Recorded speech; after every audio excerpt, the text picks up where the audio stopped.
Hello everyone, welcome to Study Automation. Once you will install Node.js in your system, you have to check whether Node.js is installed in your system or not. So for that we will write node-v and then we have to also check npm-v.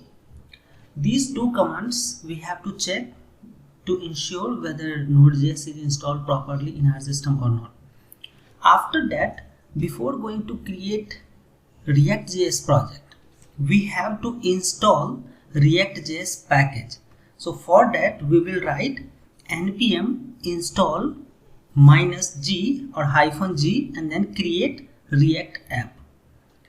-g or -g is very important. It will install globally in your system.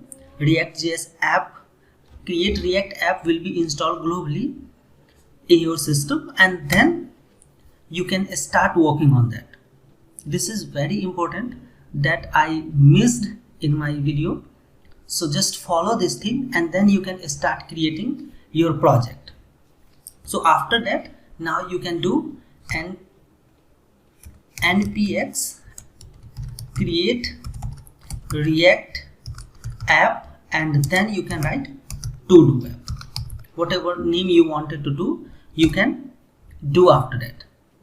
So this particular part is important, right? Since this file is already available in my system, that's why it is not able to create. But if you will choose any other name, let's say to-do app 1, it will be created, right? Creating new React app. And after that, you have to do cd to-do app, change directory to-do app. Thank you so much for watching this video.